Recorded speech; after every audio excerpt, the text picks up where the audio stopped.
Unspoiled Network podcast. This is Spoil Me, covering One Piece, episodes 444 through 446. Even more chaos. Here comes Blackbeard Teach, the dangerous encounter, Blackbeard and Shiryu of the Rain, and no price too high, serious Hannibal. In these episodes, Blackbeard is here, and he is here to say that he doesn't give a fuck about Ace. That didn't rhyme. Welcome to Spoil Me.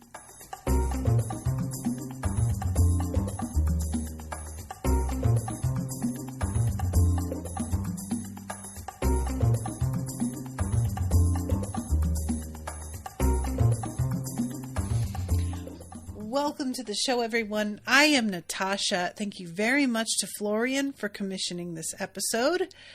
This was a really, really fun trio of episodes. There was a lot going on, and it's like, really, it feels every time that I think we can't add more into it, that then there's another handful of characters we haven't seen in a minute. And I love that this, like, the first of these 3 episodes is just even more chaos, because that really does just sum it up.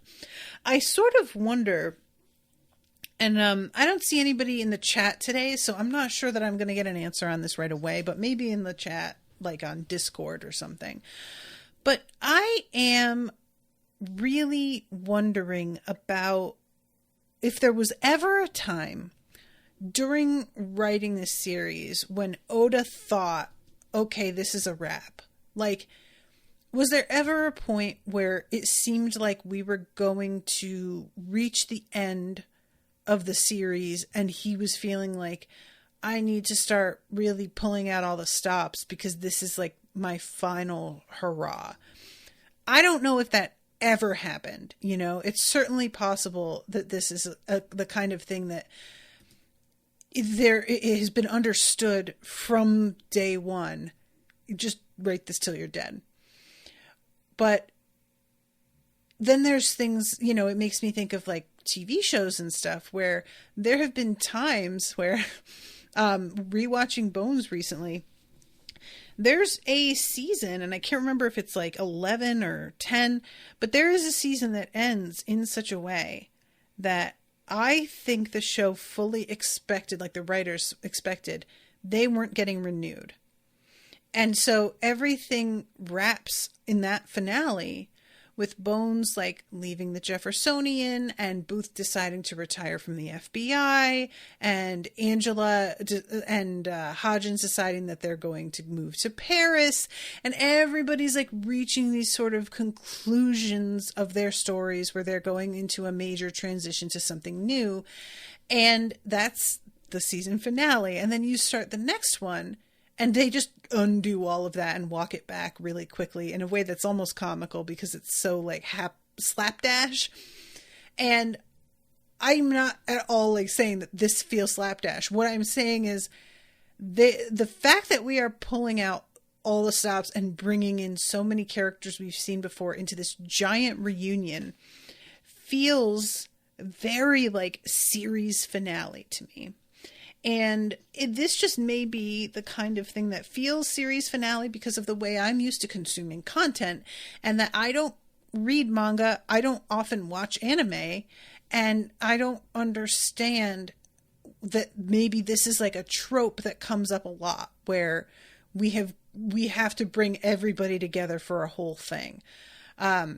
It's just that the show so far has never had an instance that I can recall this huge where everybody is like all here. We have had run-ins with people that we have seen before, but it hasn't felt like, oh, this is everybody we've ever seen before.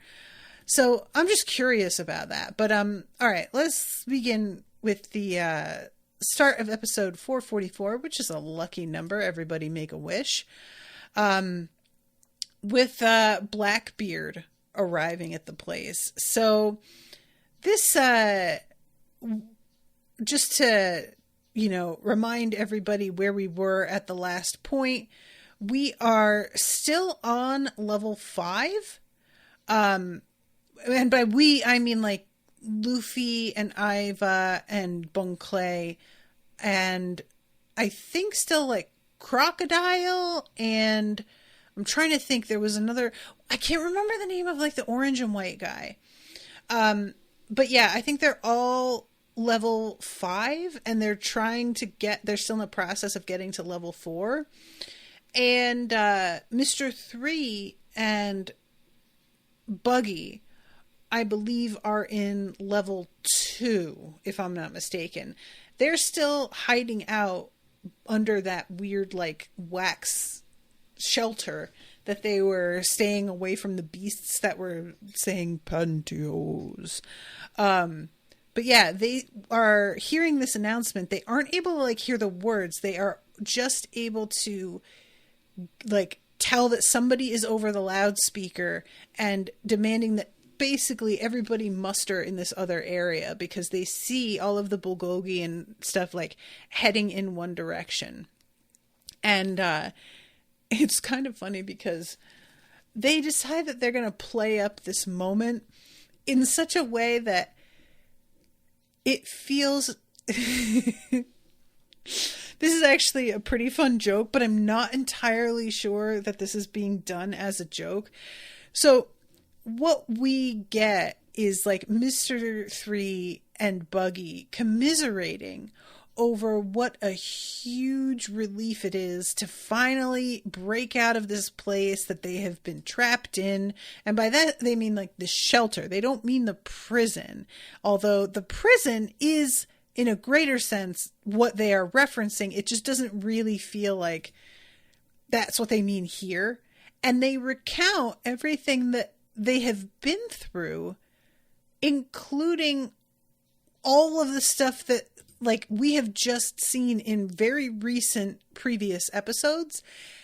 And it is extremely funny because there have been episodes of like, sitcoms and stuff that I've watched where they do this sort of as a joke. They will do a montage as if it was something that happened years ago and they need to remind us of things that happened earlier in that same episode. And that's a joke that I always really, really like. But I don't think that's the joke that's being made here. I feel like the joke, it's just meant to be taken at face value because we're playing for time, and we throw this in when we're trying to draw things out a little bit. And I may not be correct about that, but it just it smacks to me of playing for time. At the same time, not mad about it, because as I have said, these two are low-key my favorite part of this arc right now.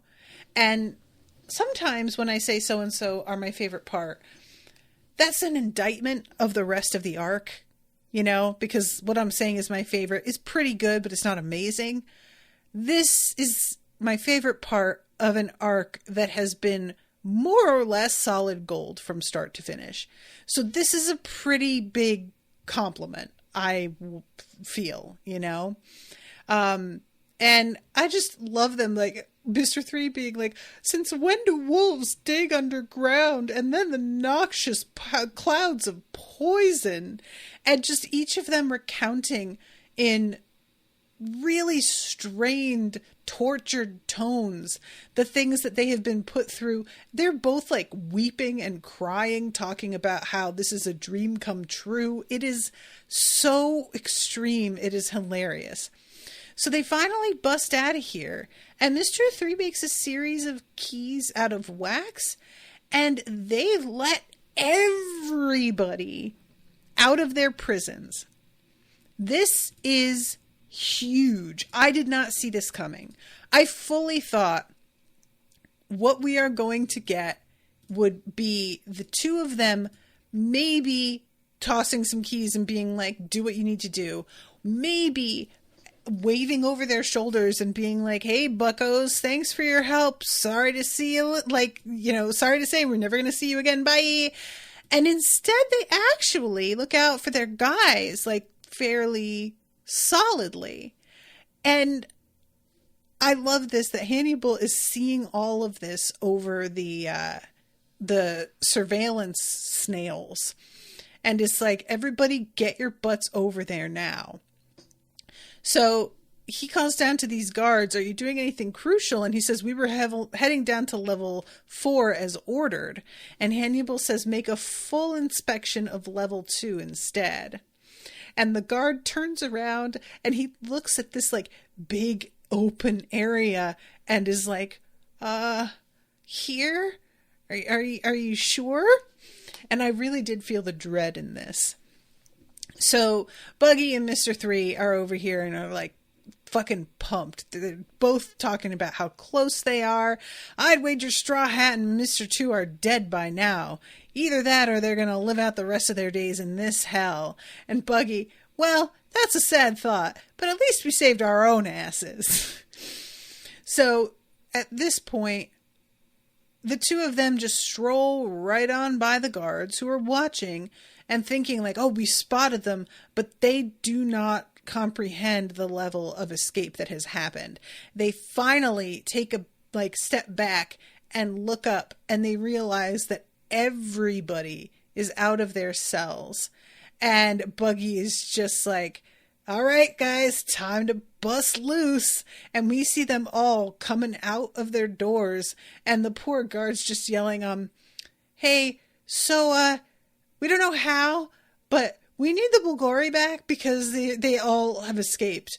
And Hannibal's like, how many of them? And he's like, all of them have. So I love the way that it's animated too. It's like, you don't see individual guys. You just see a sort of like white cloud with the occasional black stripe or hand or head sticking out of it, just like as a mass heading in the direction of these guards. And that's the same thing that we get on level 4 when we see Iva. Iva's head is sticking out above the fray, and then he like uses the hormone on himself to make his head even bigger, which was truly so funny to me. I really, really found this hilarious. And at one point somebody says that he's got a bloated head, and he's like, it's not bloated. It's the such and such.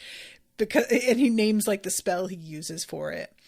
And yeah, Hannibal at this point is starting to really, really lose his shit. Like, he had been playing so hard to be head warden and was thinking, oh, I'll just drop this all in my fearless leader's lap and it'll look bad for him, but that's fine because then I get to step into his place. And instead, it's like, later on, the fact that his boss saves his ass has won him over forever. But for right now, he's sweating and panicking, and they are looking out across like the walkway of level 4, and everybody is looking like, what the fuck is this? What is coming at us? And it's just wonderful. I love Luffy's reaction to seeing Bon Clay, and Bon Clay like turns into a sort of carousel for a moment. Like, he's spinning in place, but the carousel effect is, you know what I mean? Like, and it's very weird looking. And then we have Mr. 1 jumping into the fray, who I had totally forgotten that we had engaged him, but he is somewhat boring. It's a shame. And Luffy's like, I feel like I know who you are, but I don't know from where. And Bon Clay is like, oh yeah, you know, your swordsman friend, went down and actually took this guy out in Alabasta, which that is embarrassing, but there it is. But yeah, Luffy does not recall this at all. So yeah, the guys on level 2 continually are yelling, we need backup, come on, Vice Warden, give us an order, what are you doing, we need something, give us guidance, and everybody is claiming that they need men more than the others. So, oh yeah, here it is. Face growth synthesis is what Iva does, and his face becomes the size of like a blimp, basically. And I was sort of like, what is the point of this exactly? I thought maybe it was just to be able to see over everybody's heads and direct them. But then he uses his blink attack. And I was like, oh, right. So he makes his head big enough that he can just wink and knock all of these dudes over, which is awesome. And I love one of the guards is yelling about the attackers and saying they're vicious and super weird. Delightful. Getting to see all of these dudes in like garter belts and corsets and stuff fighting is so wonderful. This is just delightful from fucking top to bottom, y'all. I am living with this whole scene. So yeah, and as they're running, Iva's face makes up like most of the background of the scene. This would be a really good like desktop image. I really, really love this. So we cut to the Marines where they are getting word from Impel Down about the mass breakup and how the entire prison has been shut down. And this dude who's in charge of Ace is telling him that Monkey D. Luffy is the one that's responsible for the whole thing. I'm not entirely sure if it's just to be like, oh, your brother's in trouble and he wants to torment him. He says something like, he tells him this and then just says, enjoy the view while you still can. And I was like, I feel like telling him this isn't really, like, there's no point to it. But anyway, he says,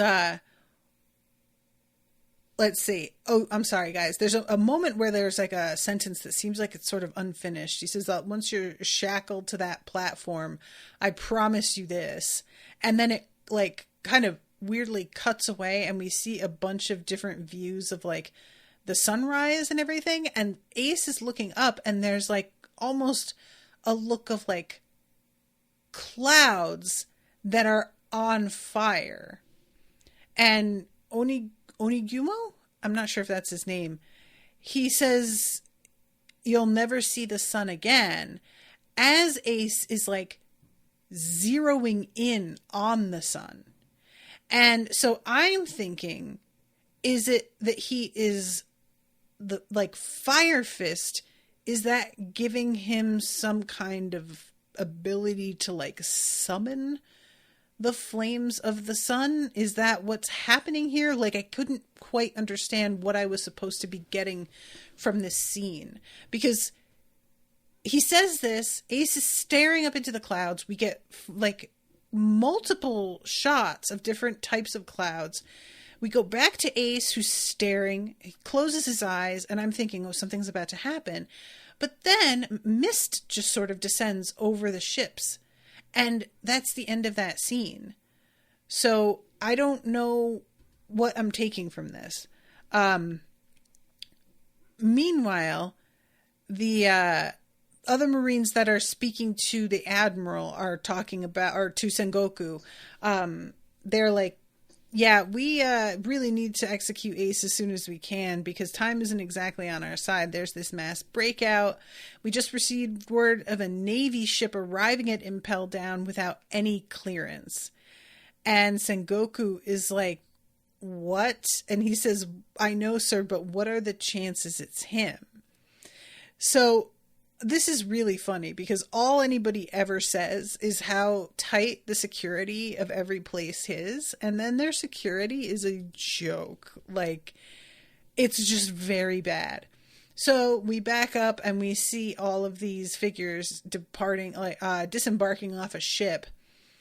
And this guy says, I want you to conduct a search of the ship that they arrived on, yada, yada, yada. We didn't request any enforcements. We're in the midst of an emergency, so we can't assure your safety and you can't come in. You have to come back and we have to notify headquarters. And we hear Teach saying, you guys are just going to have to lighten up because we're going to do what we're going to do. And this guy is like, no, we're going to get in trouble. And then all of a sudden you see this cloud that like comes up from underneath him and basically dematerializes him. It dematerializes the gate that's like holding them out of the building. And we see the guards just disappearing into this. And I'll be honest, y'all, I don't fully remember what Teach's power is. I feel like it's shadow, but I can't totally recall. And I don't want to look it up because I'm afraid that I'm going to run into spoilers on him. Since we haven't seen that much of him, my suspicion is we're going to get a lot more that I could definitely be spoiled on. But anyway, these guys pull up. So we've got Teach and like all these other characters that we have seen before that I don't remember their names at all. Got the guy on the back of the horse who looks like he's dying and the horse is dying. We've got the guy with the long musket and the cloak. We've got the guy covered in stars who's got a sort of mime look to him, but he can fly and has wings. And then we've got the like wrestler type. And yeah, they basically just stroll the fuck on in there. There is no... Everybody is so distracted, you know, that the whole place, they're already dealing with such a crisis and they don't know that it is about to get so much worse. So let's see, Captain, there's not a single crew member left alive on the ship Blackbeard came in on. And these guys turn and like point their weapons and are like, don't take another step. And I was just like, did you not see what happened to the other guys? I feel like maybe you just want to leave this alone. Teach says, liberation, and sends this creepy cloud out along with pieces of the gate that he had taken apart and just drops them into the crowd. It's just... It seems like very, very little effort. And all of these other guards who are on the inside kind of like, they're listening through the gate and they seem very, what's the word? Demoralized by how easy this was. Blackbeard sucked them in and spit them back out. The darkness, I don't think we can stop them. So he keeps them in a space inside. Is that how his power works? Oh, I wish there was somebody in the chat right now. Yeah, here's this guy saying, the darkness, it swallowed me up whole. So the darkness goes under the gate and is beginning to like swallow up more crew members, or I guess just guards on the inside. And then we cut to Hannibal, who is really, really losing his shit. He's literally curled up in a ball, crying. And the thing that you would think is like he realizes that he and all of his people are going to die because they are being overthrown. But the thing that he actually is like grieving here is that he is destined to be the vice warden for all eternity, that he's never going to be able to like make it further, which all of his men have to be sort of, sir, we do not have time for your breakdown right now. Let's get it going here. We have got to start handling shit. And he's thinking, how do I even deal with this mess? Like, what am I supposed to do? And he spots these crackers and is just like, maybe it's time for a snack break. And can I just say, I have never felt more called out in my entire life. This little bit of procrastination truly, I mean, this is like me every day, just being, well, I could deal with the thing. I could, just do what I know I need to do. Or in my panicked state, I could just go back to eating and avoiding. And all of his men are just like, we have got to focus here. And he just yells, oh, well, if it's so easy for you to say, then why don't you be vice warden? And then all of a sudden, here comes Warden Magellan. And he is explaining that he is handling things on, let's see, which floor is he on right now? I'm on level 2, and I've just taken care of these fools. This floor is clear. And Hannibal is like, wait, what? And we see Magellan standing there. And all of these dudes are just laid out in a huge purple pool of poison. He has blocked off all exits, and he has filled the place with poison gas, and is like, if the poison hasn't stopped them already, it will soon enough. And it turns out that the crowd that is behind him, I was thinking like everybody has been completely killed, but there is like the blockage has kept our friends, and by our friends I mean Mr. 3 and Buggy. They have been like sectioned out in another area. So the main spot where they could escape to the first floor is the spot where he completely annihilated everybody, which is a really brutal, I mean, I get it. It's the most expedient way to handle this, but it's really funny considering the fact that like the other warden they put in prison for crimes against humanity, and Magellan has basically just like killed 100 men. And let's see, he's talking to Hannibal, and Hannibal says, what do you mean it's something you didn't want to do? And Magellan says, against better judgment, I decided to release Shiryu to deal with them. And Hannibal just yells, are you insane? And Magellan says, possibly. But we can't ask Navy HQ for reinforcements, which is the main thing. I don't know if he means we can't ask because it looks bad. We can't ask because it's impossible to get any more from them. Like, that's just a non-starter.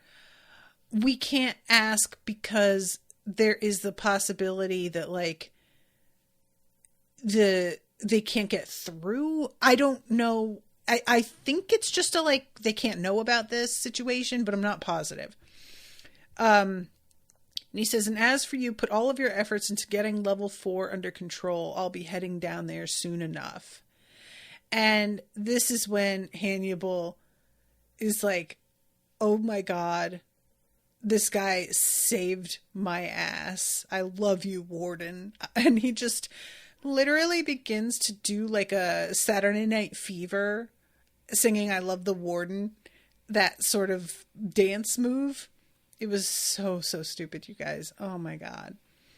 So we go back to Iva, who is literally just plowing, and I mean that in the most literal term, plowing his way through all of the men that are like blocking this bridge. And the whole like scene here is so surreal because we've got so many people in such particularly strange outfits. We've got all the guards who are the ones that are inside are in different outfits from the ones that are outside. The inside ones have that like odd sort of cowl over their heads.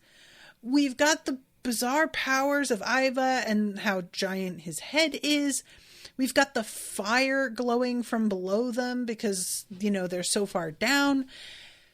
There is just so much odd shit going on in this scene. We cut to Shiryu being let out of his cell. And I don't know what I'm supposed to think happens here. But he gets released and starts smoking a cigar, and he's on the speaker with, I think, Magellan, if I'm not mistaken. And he says, like, you're not just going to use me and then throw me back in the cell, right, Magellan? And there's like a really long pause. And Magellan just says, well, this is your one chance. Consider it a deferred sentence. And Shiryu's like, all right, fine. But I'm thinking, I just have to assume Shiryu's like, I'll just kill you and then we'll be done. It'll be fine. So he gets handed his sword, and it's got a really odd scabbard to it. And Magellan hangs up, and Shiryu pulls his sword and says, "Ah, my lovely sword, it's been too long." And he pulls it out, and this red light pulses out of it, and all of the guards begin to like sweat and whimper. And then the camera pulls back, so to speak, and you just see this wind with a bright red background, and all these guys get sort of blown past, like, and a huge zigzag comes down as if to suggest pulling it out of its scabbard only has caused a massive slice in reality, for lack of a better way of saying this, which we know, like, we are aware that this power exists, right? We have seen like Mihawk do this sort of thing. We have even seen Zoro kind of do something like this as well, but their swords didn't glow. It felt much more like they were doing something with like a power that exists in the air, and they were focusing it. And there's something about this glowing that makes it seem like the sword itself is magic. And I don't know if I'm misreading that, but I couldn't tell. Like, Shiryu just says something like, "Oh, I sort of, let myself get out of control there for a second." But it's not really explained. Like, did he kill those guys? Or did they just get knocked aside, or what? I just didn't really get what it was I was supposed to think had happened. Do you know what I'm saying? I have to assume that they're not actually dead because he says sorry, but I don't know that. You could just be saying sorry to a dead body. Like, I am somebody who would probably do that. So then we go to Iva, who is saying, "Listen up, boys and girls. This is a nice appetizer, but we need chaos on every floor of this hellhole. We need to divide the enemy forces. So we are going to be letting everybody out, and we are going to just completely wreak havoc." And it's pretty fun. I enjoy so much what's the word I want? The like unrestrained havoc that is happening here. And the Blugori, which are running around, this guy is like, puts his mouth on his trident or whatever it is and plays it like it's a flute. It's a bizarre thing. And it seems like he's directing the Blugori by doing this. So they're like, I suppose, massing a more intense attack than they normally do. But it's still nothing, really, because Iva is able to shoot them all backwards with a wink yet again. I love Iva so much. So this is amazing. I love this so much. We have Sadie showing up. And correct me if I'm wrong, I think the voice actress for Sadie is the same one that does Luffy. I haven't looked into this, but there are a couple of points where she's shouting, and I thought for a second it was Luffy and got really confused. I like when I looked away from the screen, and then I would look up and I'd be like, wait, no, that was her. So it just like, it kept being a thing. But she is so confident in her demon guards, and then they also get shut down. And the people who show up, they identify themselves to Luffy as New Kama's 6 forces. And I love Luffy's eyes lighting up and saying, "These guys look tough." And Iva says, "These babies have a bone to pick with you, jailers. And it's just, you're responsible for some of us dying in Impel Down. If I recall, they have a particular distaste for the demon guards, as well as their saucy commander and a certain shrimpy demon chief guard." And what we then get is Iva transforming into a woman to fight Sadie, which it's such an interesting thing, you guys. Anytime that you have got a show like this with a by far majority male cast, anytime that you throw a woman into the mix and we have to get in a fight with her, but we can't exactly like let this woman be just like thrown around by fucking dudes. We have to find a way for people to fight her that won't be like offensive or upsetting. And I understand that impulse, and I don't feel like this is a bad call, because yeah, it's hard to be like, let me root on one of the characters that I'm supposed to like as he kicks the shit out of a woman. Like, even if she is a bad guy, depending on how it's portrayed, it can be kind of ugly to watch. So I by no means am trying to say that this is a stupid impulse, but it's just an interesting thing to see how they handle it, because sometimes all of a sudden a woman that we haven't seen before ever just materializes out of the ether to fight them. And sometimes the woman gets taken out in another way where nobody winds up even having to go hand to hand with her at all. And this is like a method that One Piece has used before, where we'll have somebody sort of become a woman and they will be able to like, and they're a shapeshifter, or they're able to do like who knows what. And this is, it's even more funny for me with it being Iva, because Iva is like transforming himself using his weird syringe finger powers. So it's just a strange thing with the way that his abilities work, that he still has to like inject himself. And I find that so creepy. I don't know. Meanwhile, the other prisoners are all working on these like demon animals, and they have them wrapped up in chains, and it's looking pretty good for a minute. But then they all just break those chains in one shot and send these dudes literally like running, crying. And one of them is saying, "I'm going back to my cell. We're all going to die. These things are way stronger than the Blue Gory." Sadie is standing there like, "Oh, this is exactly what I want. Those screams. Oh, yes." This is when Iva decides, "Oh, I will jump in and take care of this." Meanwhile, on level 2, you guys, this is so goofy. So they are locked in place because of the poison that Magellan has laid over the wall.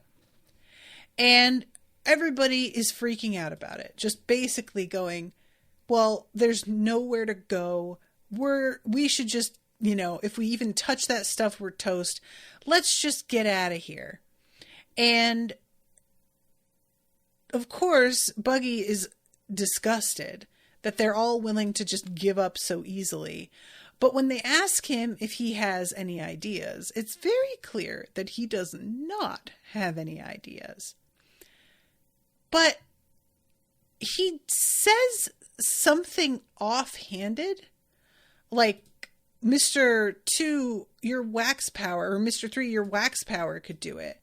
And Mr. 3, who oddly seems to look up to Buggy, despite the fact I think many of us could argue Mr. 3's power is like in some ways more powerful than Buggy's. It's a really tough call, to be honest. Part of it is personality, and I feel like maybe Mr. 3's personality is what is his weakness, because he seems to be kind of oversensitive, weirdly. And which I don't feel like I necessarily recall him being from the beginning, but maybe I'm wrong about that.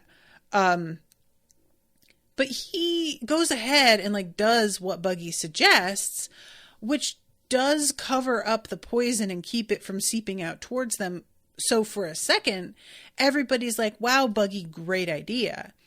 But then immediately it's, okay, what now? And it seems like he hasn't got an idea here either. And he says, guys, stop it. I can't handle this. As they all demand to know what to do. But Mr. 3 mishears and says, a candle fist? Yes, that might do. What a brilliant suggestion. We can use the same method Luffy used to break through this wall. So he gets this like wax prepared, and the way that Luffy did it was he loaded his arm up with wax and then just punches with the weight of that on the end of his hand. And Buggy is like, oh, right, okay. So they decide they're going to try for that. Well, it's a weird, like, what happens is the wax seems to go away. It's like the punch. I'm trying to watch the way that this works. So he says, release wax, and candle lock, go. So they pull down the wax wall and he's going to punch through it with his fist. And I was sort of like, I don't get why you would take the wax wall away. I feel like you keep the wax wall and then you punch that, and maybe that pushes the poison out of place. But that is not the way they do it, and I think they should have. So this obviously results in his hand getting like wedged in the poison, and he is able to yank it back out again, but he gets the poison on himself, which starts to burn through his clothes. So this is already not, at this point, like, maybe that's the end of this. And Buggy decides that he's just going to go up to the wall and just start yelling at this wall of poison as if it were Magellan, and starts calling him a turd like over and over in all these different ways. And all of his men are watching like, wow, I think he's finally snapped. But one of them is like, don't you see? He hasn't given up. He's still fighting back with his venomous trash talk. To which Mr. 3 says, of course, they say poison kills poison. What are you talking about? What do you mean? What? I don't even know where to, like, this is nothing. This is nothing. Anyway, he keeps yelling, and then eventually he stops, and all of his men are like, oh, all that talk about turds, you have to go take a shit now? And he reassures them, no, I just need to take a piss. And all of his men, once again, what a great idea, Buggy. Yeah, I haven't peed in hours. So they go off and pee all at once, all against this like one wall, in a truly sort of bizarre group piss situation. And as they are doing that, behind them comes Blackbeard, who dissolves the wall of poison and walks through, and none of them see it. And because they turn around and the wall is now gone after stopping to piss, Buggy is free to take credit for the fact that the wall is gone by saying that clearly his like diatribe against the wall worked.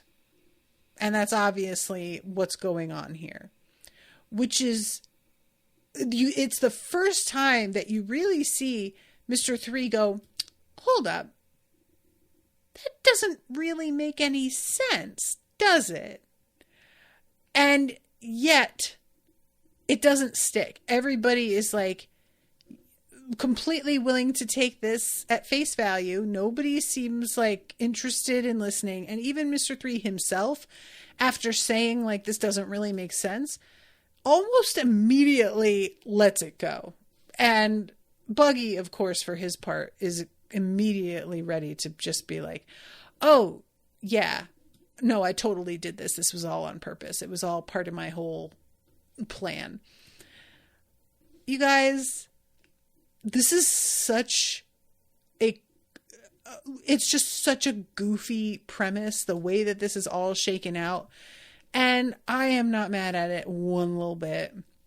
I think the fact that the way we get all of the other people out of the surrounding area so that Blackbeard can walk through, the fact that it's done by, they're all going to go take a piss at the same time, is just such... It's silly enough, and also like just a teeny tiny bit believable in such a way that I have a really hard time being mad about it. And I just gotta say, I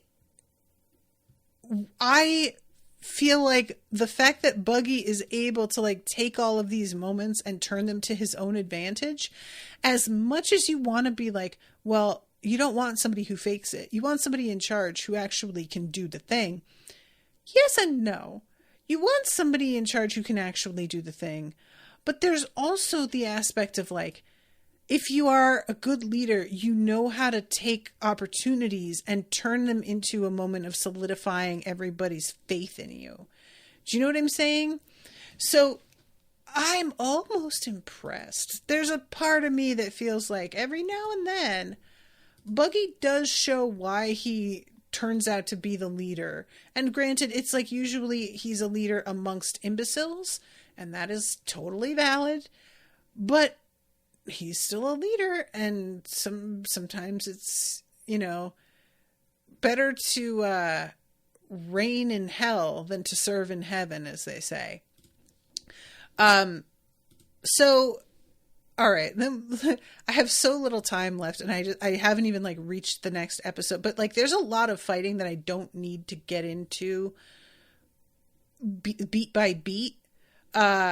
We have Blackbeard who comes up against Shiryu here, and I'm gonna be honest, you guys, I don't even remember how things go down between the two of them because I was so distracted by everybody else. But the Magellan's thinking when he heard that Blackbeard came out, he's like, oh yeah, well, I think that Shiryu's going to be able to handle Blackbeard. So I need to put down these other big names that have busted out. But as for the rest of this ends now. And he tells Hannibal, you've got to hold off everybody else until I can make it there. So this is when all of the men come to Hannibal and says the demon guards were beaten in no time flat. And Hannibal is just like, God damn it, are you serious? This can't be possible. And the fight that we get from here out in the next episode is mainly between Hannibal and Luffy. And it's the way that it's just like called Serious Hannibal says it all. Hannibal has decided, you know what? I've been trying to skirt around things and do it all the easy way, and I can't get away with that anymore. My pride has been pricked finally. It took a lot, but we finally got there. So now I am really going to like put my foot down and keep you guys from being able to take a single step further. And there's a variety of things going on in this fight. The one that really, like, understandably gets your attention the most is that he has this, I don't know what you would call this because it sort of feels like a staff, but it's like there's a sword sticking out from either side that he spins in such a way that it begins to be engulfed in flame. And I don't know how this is happening. Once again, if it's like a magical sword, if it's supposed to be his, like, maybe it's just like his power as a demon. I do enjoy, though, that as he's like making his stand against Luffy, that all of his men are going, this can't possibly be our Hannibal. This doesn't make any sense. But But yeah, one of them points out that it's a halberd, he calls it. He says, that's the bloodsucker.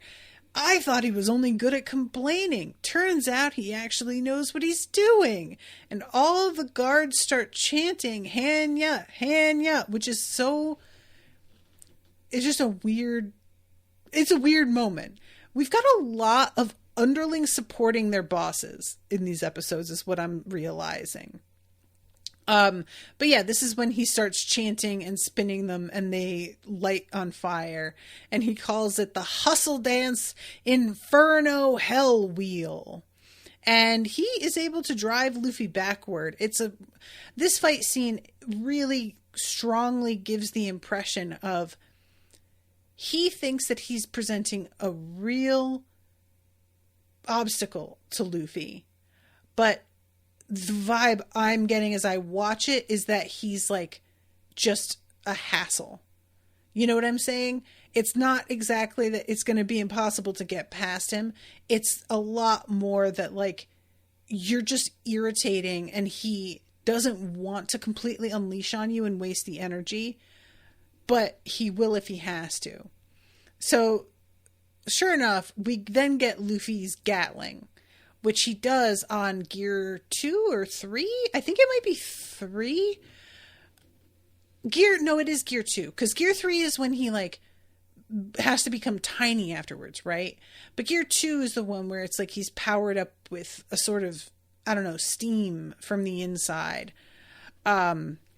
So yeah, he goes after Hannibal, who you get one of those like animations of him flying backward with lots of blood flying in every direction and several of his teeth have been knocked out kind of thing. And it's just kind of after his men were cheering for him and really believing in him. There's something so tragic about how hard he goes down here. And as this is happening, the people who are with Magellan are like, Hannibal's trying to hold back Luffy, but who knows how long he can hold out. And like he's collapsing to the floor as this is happening.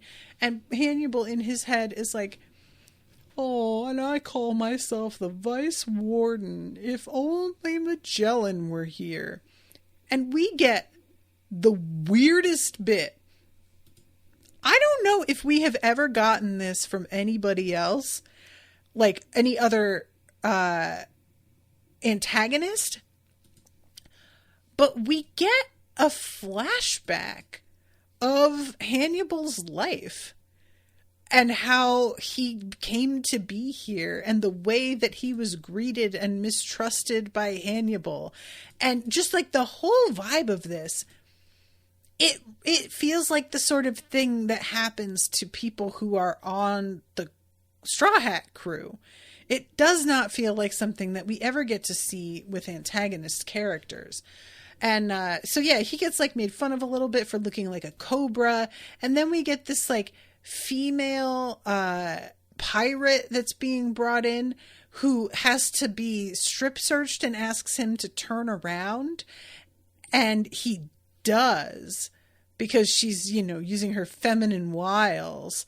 And so she knocks him the fuck out, and then Magellan has to walk in and be like, dude, are you fucking serious? And takes over, puts her in her stripy outfit, and basically is like, if you cannot fucking handle this, the entire system is going to fail. You have got to keep this in mind at all times.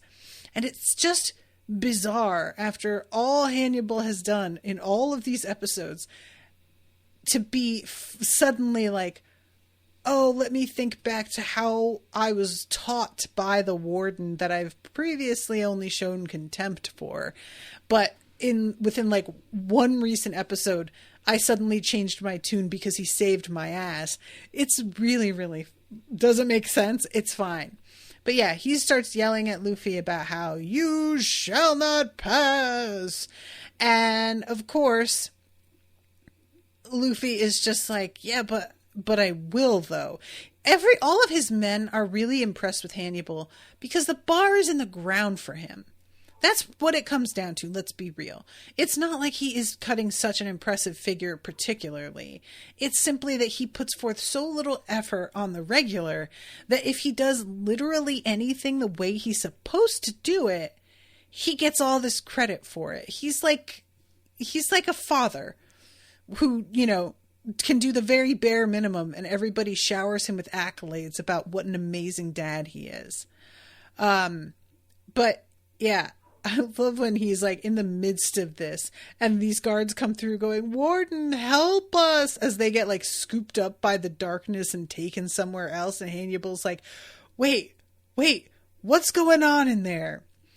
And this is when Blackbeard comes through.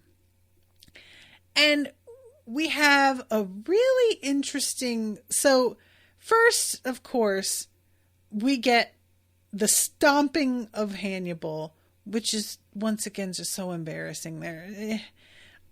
I do not like Hannibal at all, but the indignity of this is truly rough.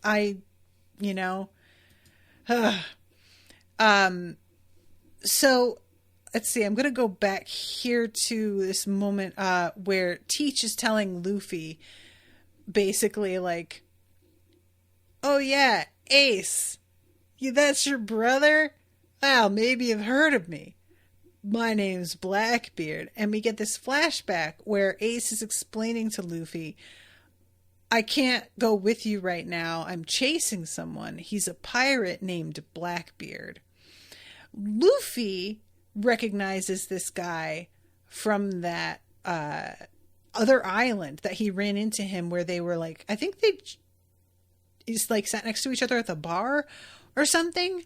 Or this guy was seated on the street outside. I think that this was the guy who gave Luffy props for not fighting, actually, if I'm not mistaken. But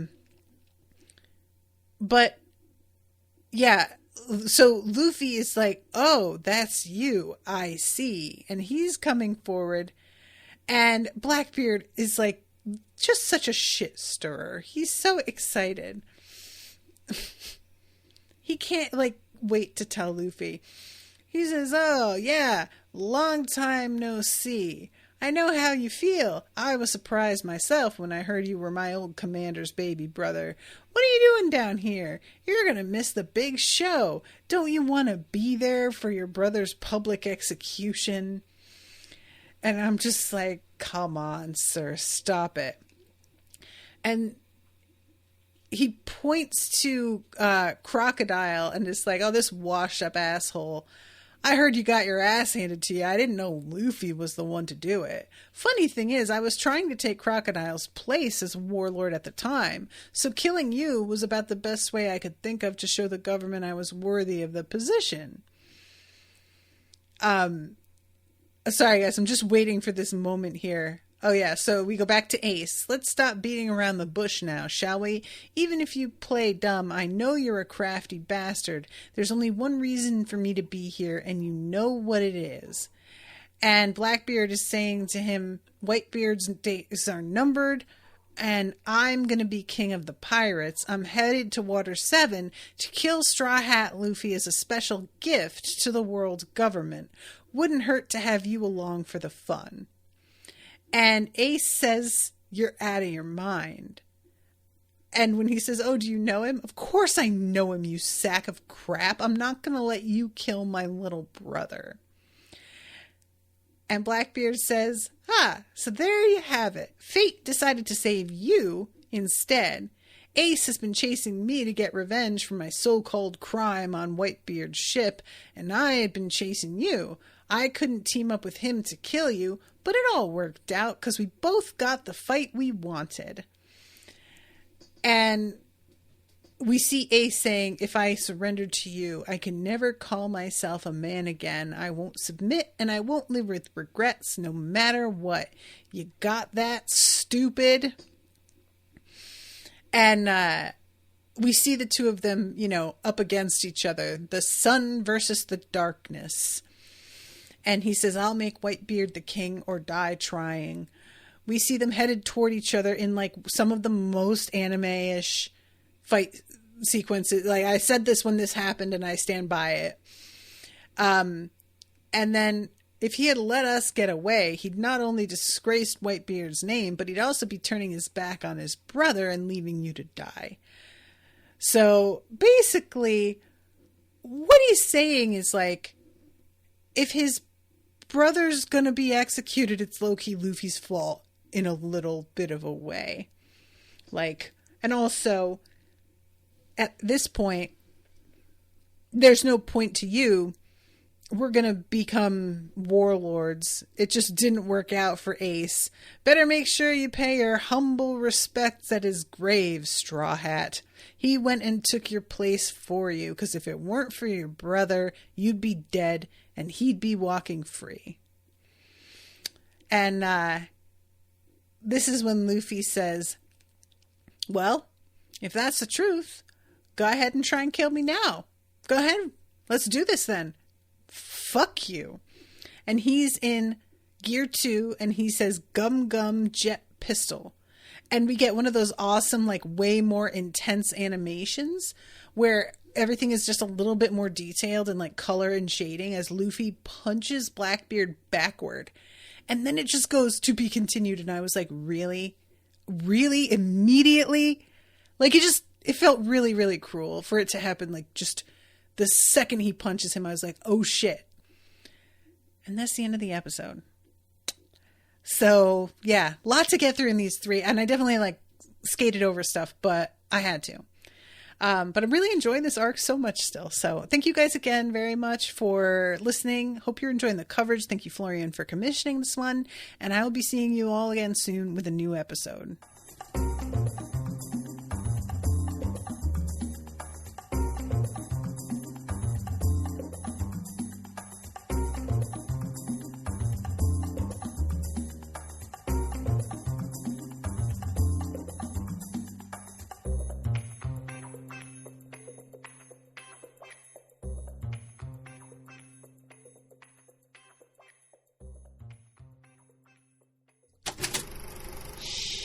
That was an Unspoiled Network podcast.